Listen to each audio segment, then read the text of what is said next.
Bom dia, meus queridos alunos do Colégio Castro Alves. Tudo bem com vocês? Comigo está tudo certo, né? Vamos iniciar mais uma aula de geografia do oitavo ano, né? E na aula de hoje vamos já nos encaminhar ao final da segunda apostila, né? Capítulo 6, impactos socioambientais, tá, pessoal? Obviamente, esses impactos socioambientais eles serão estudados aí no continente americano e no continente africano, né? O nosso objeto de estudo aí de boa parte desse ano são esses dois continentes, América e África. Eu queria chamar a atenção de vocês nesse início, um pouco da estrutura desse capítulo, né? Na aula de hoje, eu vou trabalhar a importância da conservação. Na aula de amanhã, eu já vou trabalhar os impactos socioambientais na América anglo-saxônica, né? Eu fiz essa postagem desses dois temas na semana passada, mas agora, como nós temos uma aula a mais, eu consigo trabalhar um pouco melhor e dividir em duas aulas. Então, amanhã, impactos ambientais na América anglo-saxônica. O que é a América anglo-saxônica? Estados Unidos e Canadá. Está dividido dessa maneira. Semana que vem, nós vamos trabalhar os impactos socioambientais na América Latina, né? Que é todo o restante da América, exceto Estados Unidos e Canadá, que são a América anglo-saxônica, e também do continente africano. Então, esse tema impactos socioambientais, ele está dividido dessa maneira, né? Ele é dividido em três partes. A importância da conservação ambiental, né? Os impactos ambientais na América anglo-saxônica, que é a América desenvolvida, Estados Unidos e Canadá, eu vou trabalhar amanhã, e semana que vem, impactos socioambientais na América Latina e África, e para a semana que vem também eu vou passar exercícios, né, que nós vamos corrigir. Então, fiquem atentos a partir de amanhã, que a partir de amanhã eu já faço as postagens da semana para a gente trabalhar os temas na próxima semana, na semana que vem, beleza? Então, vamos iniciar esse capítulo 6, página 38 da nossa apostila. Pessoal, vocês assistiram a videoaula positivo, que eu publiquei no portal, sugeri a leitura, né, desse conteúdo da apostila, e naquela videoaula da positivo, a professora de início já chama atenção nessa imagem da página 38, né? Não sei se vocês estavam atentos a isso, que mostra uma cena muito comum nos países subdesenvolvidos da América e da África, inclusive no Brasil, que é um país aí emergente, né? Que são o quê? Os deslizamentos de encostas, né? Geralmente regiões aí ocupadas irregularmente por pessoas, por moradias, né? São as chamadas ocupações, né, irregulares. Essa foto ela mostra, né, a tragédia de Freetown, capital, né, a cidade que é a capital de Serra Leoa, né, onde mostra um deslizamento de terra que matou mais de 300 pessoas em agosto de 2017. Pessoal, eu só queria chamar a atenção de vocês do seguinte ponto. Deslizamento de encosta, né, deslizamento de terra, inundações, certo? São situações que nós chamamos de desastres, mas que ocorrem naturalmente no ambiente. O problema está quando o homem, por N motivos, inclusive por questões de dificuldade financeira, né, falta de infraestrutura, falta de políticas públicas, ocupam algumas regiões que são chamadas áreas de risco. Pessoal, deslizamento de costa, quedas de barreiras, inundações, são todos fenômenos naturais. O problema é quando nós ocupamos essas áreas, chamadas de áreas de risco, porque além do prejuízo ambiental, nós também podemos sofrer um prejuízo econômico e um prejuízo em relação à vida humana, né? No Brasil isso é muito comum, né? Na cidade de vocês, em Cariacica, na nossa região metropolitana da Grande Vitória, né, que agora é uma metrópole de verdade, né? Semana passada foi reconhecida como uma metrópole, era uma capital regional, né? E agora é uma metrópole, de fato. Então isso também ocorre ao nosso redor, isso ocorre próximo a nós, às vezes no bairro de vocês, né? Então isso é muito comum, tá? Principalmente em países da América Latina e do continente africano. E isso começa a nos remeter, pessoal, a um debate em relação à importância da conservação ambiental. Tá? Então, pessoal, nessa página 39, né, nós temos um texto muito importante que nos faz refletir sobre a importância da conservação. Nem sempre o ser humano ele levou a sério, ele tinha essa consciência ambiental que nós, pelo menos, sabemos que existe hoje. Tá? Galera, o texto fala que nas últimas décadas, né, as últimas décadas foram marcadas pela mobilização da humanidade em torno da necessidade da conservação ambiental. Eu vou ser um pouco mais específico para vocês. Quando o texto fala últimas décadas, vamos lá, gente, vamos prestar atenção na explicação, quem está aí no chat. Quando nós falamos últimas décadas, eu posso tranquilamente relatar para vocês a partir da década de 1970. Tá? Foi a partir da década de 1970 que começaram a surgir movimentos ambientalistas e pessoas que passaram a questionar, né, o nosso estilo de vida, né, a forma que nós nos apropriamos e usufruímos dos recursos naturais. Tá? Porque o que acontece, galera? No nosso mundo capitalista hoje, a gente percebe que a sociedade ela está muito ligada ao consumismo. Né? É uma sociedade cada vez mais consumista. Esse consumismo ele se reflete numa necessidade da indústria produzir tudo que nós precisamos para a nossa sobrevivência e todos os supérfluos que nós consumimos também. Quando a gente trabalha a ótica do consumismo, pessoal, é muito importante nós levarmos em conta que o nosso consumo, o nosso estilo de vida, o nosso modo de vida interfere no ambiente em que vivemos e pode voltar para nós como problemas.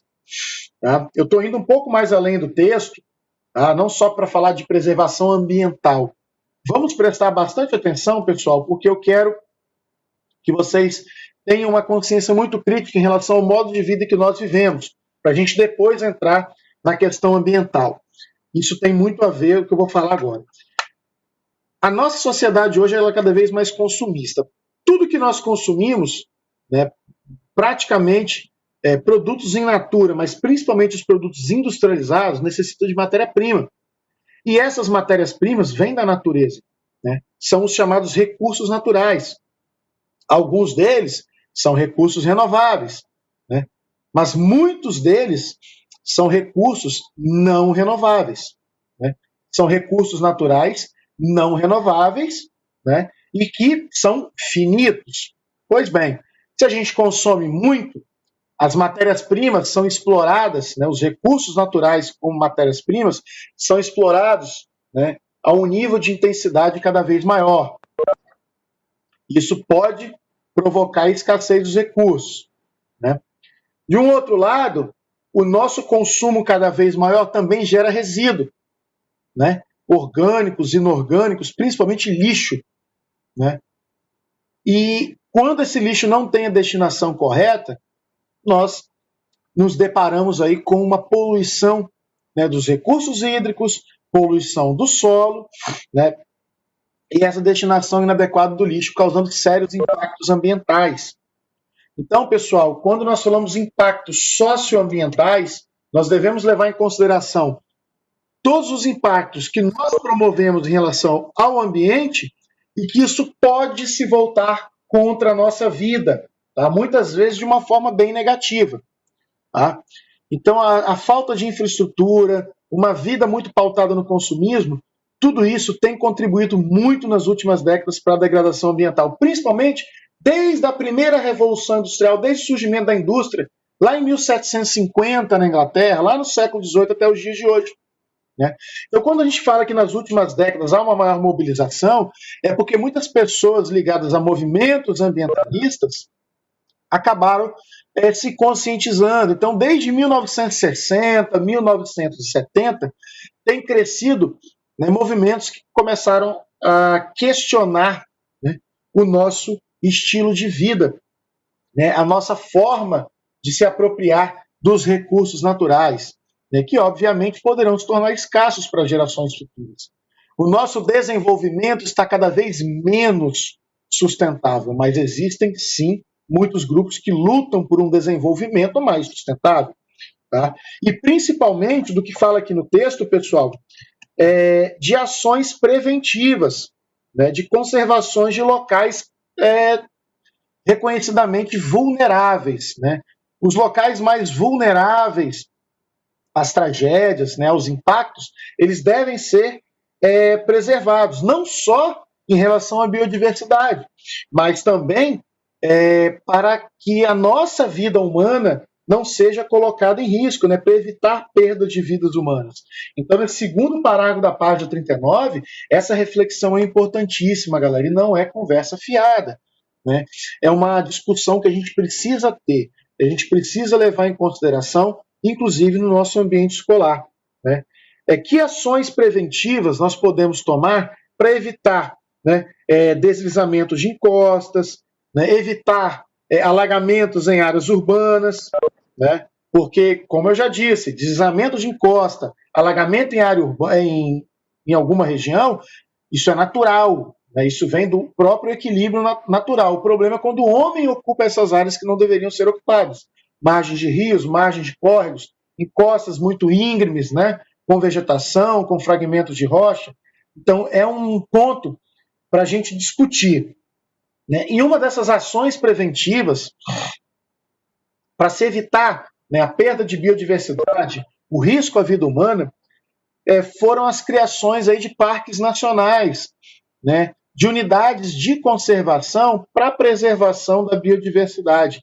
Áreas que não deveriam ser ocupadas pelo homem, isto é, o contrário, né, áreas que deveriam ser protegidas. Aí o texto cita, né, o primeiro parque nacional, né, criado a partir desses movimentos, pelas pressões dos movimentos ambientalistas, lá ainda no século XIX, que foi o Parque Nacional, né, Yellowstone, onde existem aqueles geysers, né, de águas quentes nos Estados Unidos, lá no final do século XIX. E, a partir daí, né, durante o século XX, principalmente na segunda metade do século XX, vários parques nacionais foram criados. Né? No Brasil, por exemplo, o Brasil hoje conta com mais de 70 parques nacionais, né, como diz aqui o nosso próprio texto.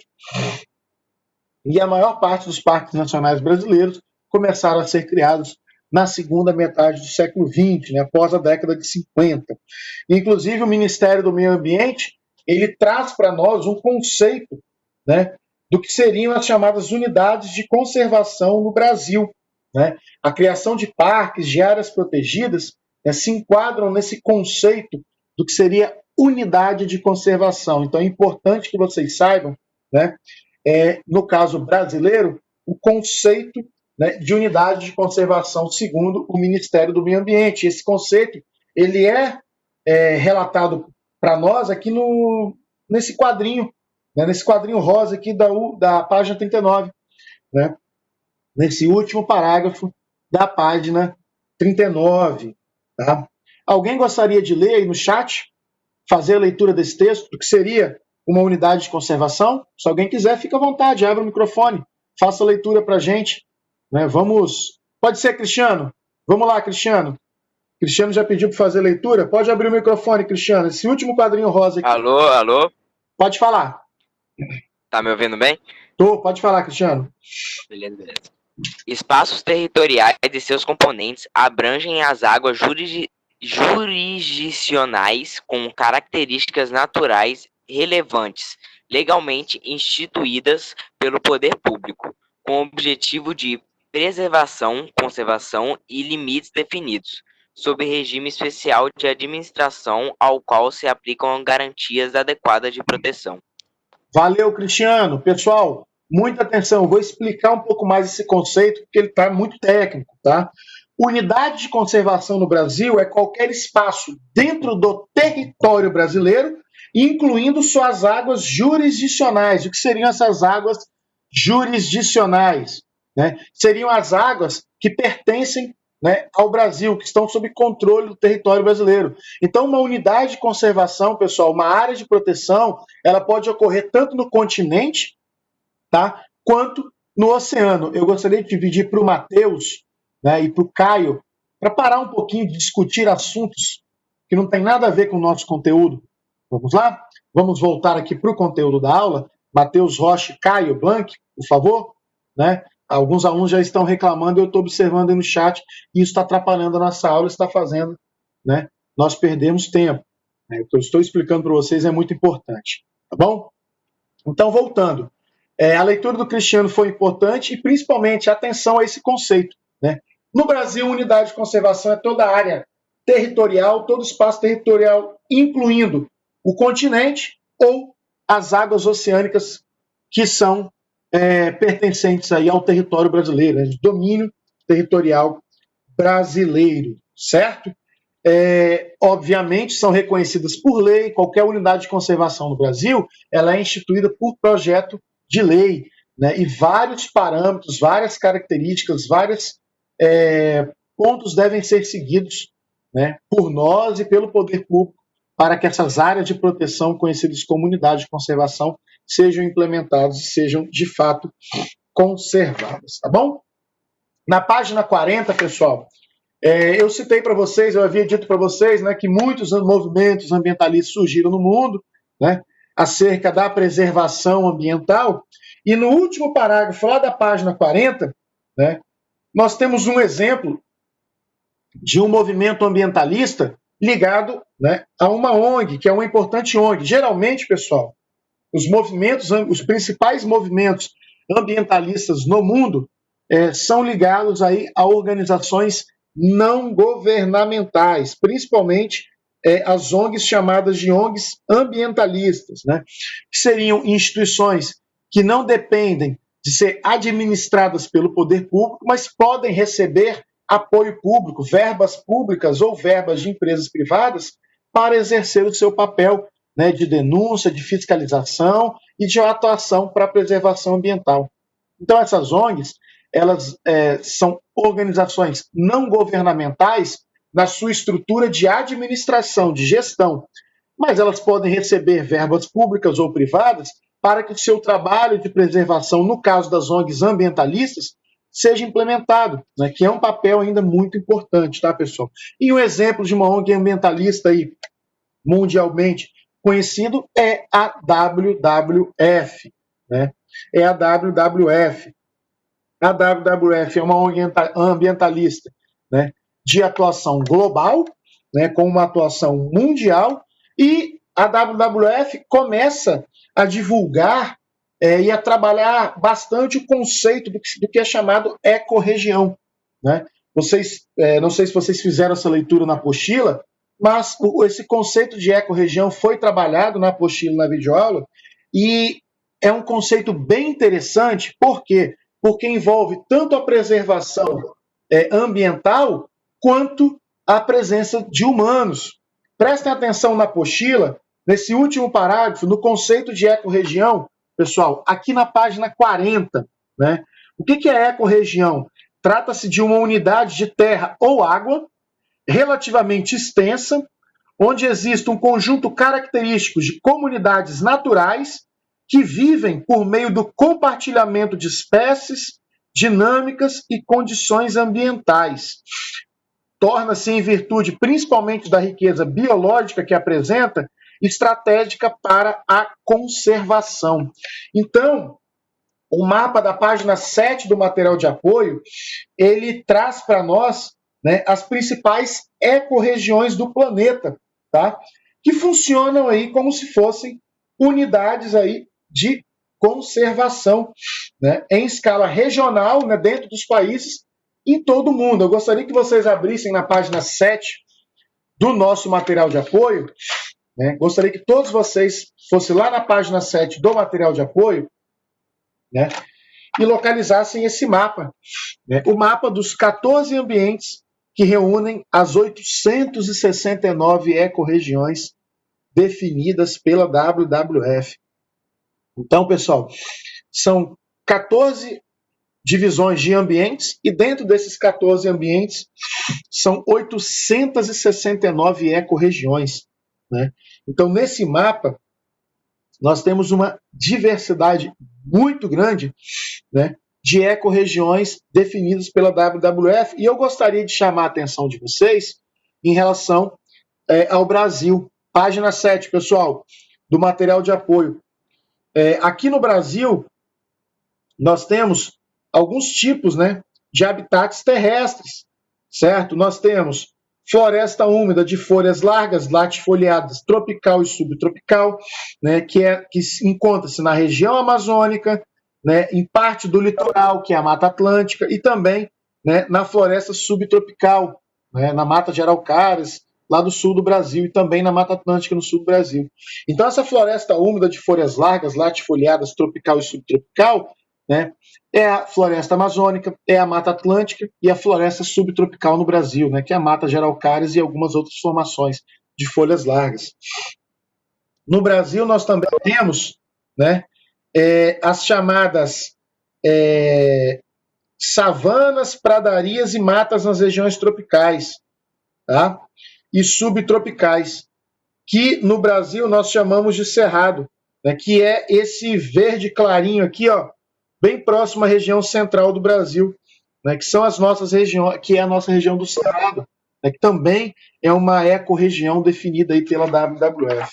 Então, pessoal, quando se fala em preservação, né, nós devemos lembrar de unidades de conservação, tá, que são áreas aí de proteção ambiental, né, que tem como objetivo, né, a proteção tanto da fauna quanto da flora que vivem nessa região. Mas a gente sabe, né, que no Brasil, durante muito tempo, nós tivemos uma devastação, né, dos nossos biomas, né, dos nossos ecossistemas, e que isso, de certa forma, modificou muito, né, as nossas condições de equilíbrio aí acerca do ambiente natural e humano. Além das ocupações em áreas de risco, né, no meio urbano, né, várias paisagens naturais foram transformadas pelo homem, foram se transformando em cidades, em metrópoles, e muitas dessas áreas oferecem um risco à ocupação humana. Isso a gente vai trabalhar um pouco mais adiante, tá? A Júlia colocou que uma coisa da videoaula que é importante anotar é a diferença entre preservar e conservar. Exatamente, Júlia. Preservar e conservar. Essa é uma diferença muito interessante que foi falado, né, lá na videoaula, que vocês precisam levar em consideração. Né? Você gostaria de falar um pouco sobre isso, Júlia? Sim, deve, Júlia? Deve sim, fala pra gente. Tá me Quem não assistiu ouvindo? a videoaula, quem não prestou atenção. Tô ouvindo, Júlia, pode falar. Fica à vontade. É totalmente o ambiente. Repete, Totalmente. Júlia, porque Então, cortou, meu anjo. Começa de novo. eu coloquei que preservar, tá ouvindo? Tô ouvindo. Significa isolar para proteger.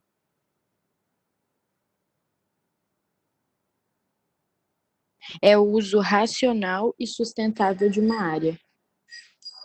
Preservar, repete pra gente, Júlia, que deu uma travada. Preservar. Isolar para proteger totalmente o ambiente. Isso aí. E conservar? O uso racional e sustentável de uma área. Ótimo. Todas as vezes que a gente fala da preservação, pessoal, é você o quê? Proteger integralmente. Né? Então, a gente tem unidades de conservação, né, de proteção chamada integral, né, de proteção integral, que é o quê? Você isolar uma área para preservá-la, você não pode alterar. A conservação, existem unidades de conservação chamadas de uso sustentável, que é o quê? Você conviver em harmonia, né? Você sobreviver, né, daquele bioma, daquela região, você sobreviver naquela região, né, mas sem explorar, né, além de um limite, né, sem você promover grandes transformações. Então, ó, o que foi falado lá na videoaula positiva, a Júlia chamou a atenção, né, e é muito importante. Né, eu queria que vocês anotassem aí essa diferença da preservação para conservação. Né? Preservação é você o quê? Proteger integralmente. Tá? Anotou na apostila mesmo, exatamente, Júlia. Preservar é você o quê? Proteger integralmente, por completo. Conservar é você, muitas vezes, viver dentro dessa região e você somente explorar de uma maneira sustentável, né? Os índios têm essa filosofia, exatamente, Matheus, né? Os povos indígenas, eles têm essa ideia, né, tanto de preservação quanto de conservação, né? Devido às suas experiências de vida no ambiente, eles sabem até onde eles podem retirar sem prejudicar, né, determinada fauna ou determinada flora, certo? Essa depredação, né, isso vem do chamado homem moderno, né, desde quando os europeus chegaram aqui, que nós estamos observando até os dias de hoje, né, essa depredação ambiental, né, todos esses impactos aqui que nós estamos vivendo. Então, é muito importante, pessoal, que vocês tenham essa ideia, né? Coisa que a maioria da população não tem, como o Caio está citando no chat. Exatamente. Tá? Pessoal, para a gente finalizar esse texto da aula de hoje, que depois eu queria apontar para vocês aqui uma atividade para a gente fazer agora mesmo, né, para vocês fazerem agora nesse finalzinho de aula, eu queria chamar a atenção aqui nessa página 41, né, sobre a questão da atuação das ONGs, pessoal. É uma atuação importante, porque foi através dessas ONGs, desses movimentos ambientalistas, que nós hoje temos uma maior consciência ambiental. O que acontece? Século XVIII, quando a indústria surgiu, desde o século XVIII, XIX, até a metade do século XX, né, até o início da terceira revolução industrial, né, que é a revolução técnico-científica, nós observamos que a degradação ambiental era muito grande, né, que a população não estava tão preocupada com as questões ambientais. Quando chega lá por volta de 1960, 1970, boa parte da população começa a se preocupar, começa a observar que em muitos ecossistemas, né, muitos biomas terrestres, a degradação estava muito grande, muitos recursos naturais estavam sendo extintos. Daí a importância dessas ONGs, daí a importância desses movimentos ambientalistas. O Caio colocou, fazem campanhas, associações, mas ainda não é suficiente, exatamente, né? Esses movimentos ambientalistas, eles se esforçam para nos mostrar a importância da preservação, né? A importância de conviver de uma maneira harmoniosa com o ambiente. Às vezes, pessoal, uma atitude muito simples, né? Ela vai contra as questões ambientais. Por exemplo, se você começa a formar um bairro numa região de encosta, numa região de floresta, mesmo próximo à área urbana, o que vai acontecer? Numa chuva muito forte, um deslizamento de terra natural que aconteceria nessa região de vegetação poderá atingir muitas casas. Aí você vai ter um prejuízo ambiental e principalmente um prejuízo humano, de perda de infraestrutura e de possível perda de vida. Tá? Então, quando você ocupa áreas de risco, encostas, beiras de córregos, você está suscetível a fenômenos naturais que acabam destruindo o seu patrimônio e acabam destruindo a sua vida. Né? Então, quando a gente fala em conservação ambiental, não é só combater o desmatamento, combater queimadas, né, combater a poluição atmosférica. Nós também temos consciência do nosso papel quanto uso e ocupação do solo, da região em que nós vivemos. Será que onde nós estamos construindo não seria uma área de preservação, não seria uma área de risco à vida humana? Porque os chamados desastres ambientais só são considerados desastres quando tem o homem interferindo e a presença do homem onde não deveria estar. Não é? Porque muitos desses movimentos são naturais. Enchente, áreas de inundação, áreas de deslizamento, isso tudo é dinâmica natural. Né? É dinâmica natural. O problema é quando o homem está presente numa região que não deveria estar localizado. Né? Tem alguns meninos participando aqui. Deixa eu fazer a leitura. A Júlia falou, igual a gente viu na aula de história agora há pouco, quando Portugal chegou na América, exploraram muito sem pensar nas consequências. Com certeza, Júlia.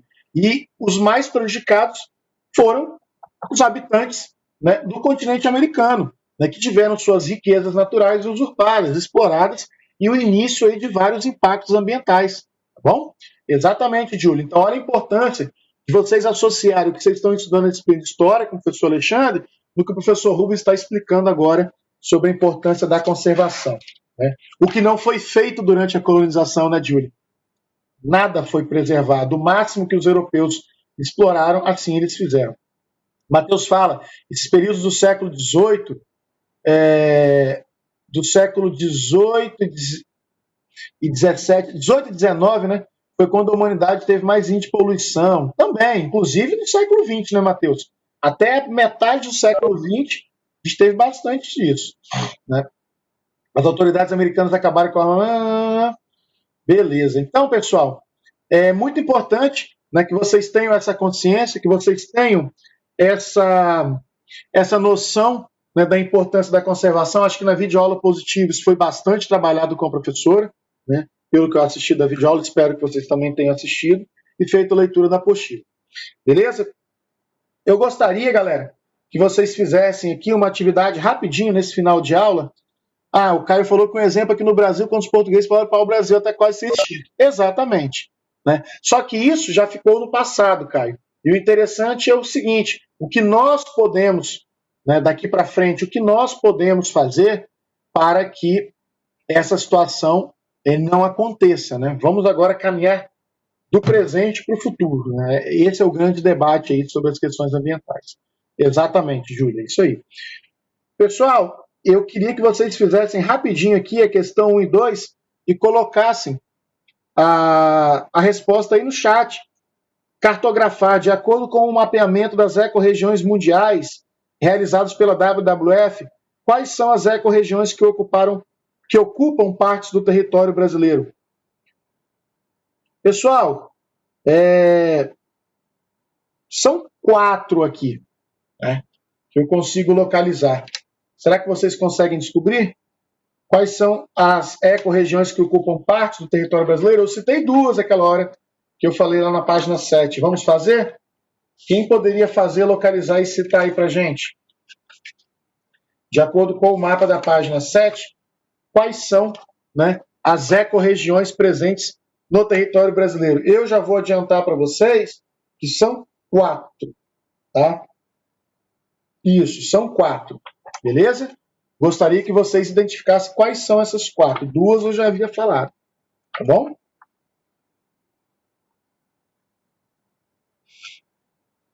Vamos lá, vou dar um tempinho para vocês fazerem. No sul do Brasil também tem uma ali interessante. Está até em verde também.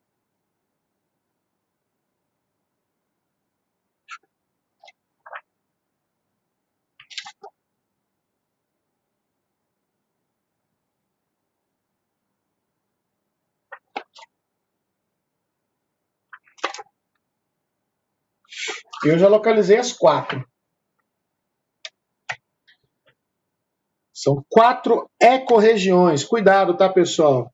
Ah, não são biomas, ou como vocês estudam na ciência, ou domínios morfoclimáticos, como vocês estudam em geografia. São ecorregiões criadas pelo WWF. Não são estados, Mateus. Ecorregiões. São regiões que a WWF identificou como sendo regiões com grande importância de preservação. É como se fossem ecossistemas, semelhante aos nossos ecossistemas, que englobam alguns biomas ou domínios morfoclimáticos do Brasil. Vai lá no mapa da página 7, localiza o território brasileiro, que nós temos aqui, 4, tá? São 2 tonalidades diferentes de verde, certo? E 2 tonalidades aí um pouquinho diferentes desse azul bem clarinho.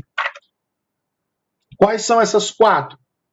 Alguém pode colocar aqui no chat uma delas, que eu até citei quando eu falei da floresta amazônica e da Mata Atlântica?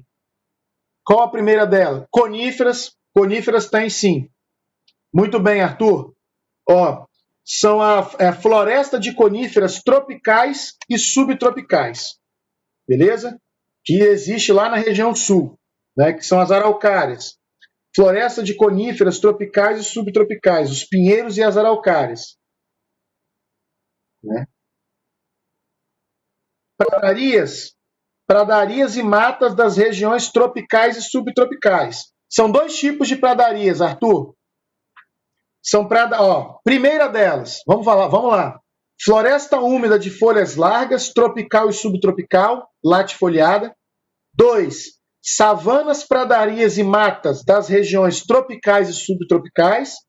3, floresta de coníferas tropicais e subtropicais.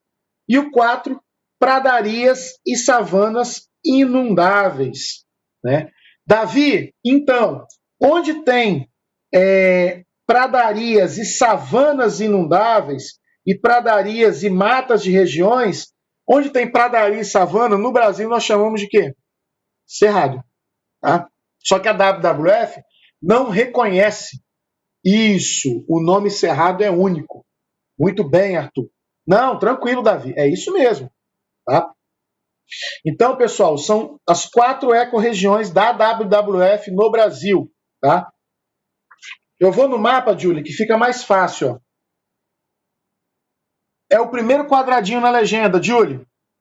Floresta úmida de folhas largas, tropical e subtropical. Só identificar na legenda, você pode grifar até na legenda para depois passar. Material de apoio. Aí vem o terceiro quadrinho, ó. Terceira cor. Floresta de coníferas tropicais e subtropicais. O Arthur tinha identificado. Aí depois lá embaixo, na primeira coluna, savanas, pradarias e matas nas regiões tropicais e subtropicais, que é o nosso cerrado. Né? Savanas, pradarias e matas nas regiões tropicais e subtropicais, que é o cerrado. E o quarto é a primeira cor da segunda coluna, lá no material de apoio na legenda.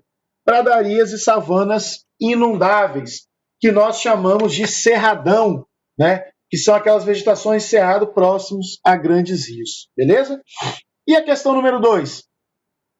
Você mora em alguma ecorregião definida pela WWF? Se sim, qual delas? Eu sei. Qual é que nós moramos? Qual é da nossa região? O que vocês acham? O bioma, né, ou o domínio, é da Mata Atlântica. Beleza, mas aqui no material de apoio, como ecorregião da WWF, a Mata Atlântica se enquadra em qual categoria? Em qual habitat?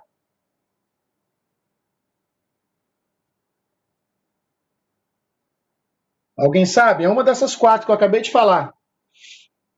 É a primeira. É a primeira aqui na legenda. Floresta úmida, de folhas largas, né, latifoliadas, tropical e subtropical, que é a nossa Mata Atlântica, tá? E lá na região norte é a floresta amazônica, beleza? Isso não cai tanto, tá, pessoal? Essas ecorregiões do WWF, mas eu achei interessante passar para vocês, beleza? Então, pessoal, vou finalizando a nossa aula, tá? Amanhã, às 8 horas da manhã, na terça-feira, nós vamos trabalhar a página 42, né? Da página 42 até a página 46, tá, pessoal? Impactos socioambientais na América anglo-saxônica, né? América anglo-saxônica nos Estados Unidos e no Canadá, né? Que são os únicos países desenvolvidos na América. Quais são os principais impactos ambientais da América anglo-saxônica? Beleza? Então, amanhã a gente continua. Amanhã a nossa aula é 8 da manhã. Beleza? Tchau, tchau, pessoal. Até mais. Amanhã também teremos postagem da Positivo On. Obrigado a vocês, galera. Valeu!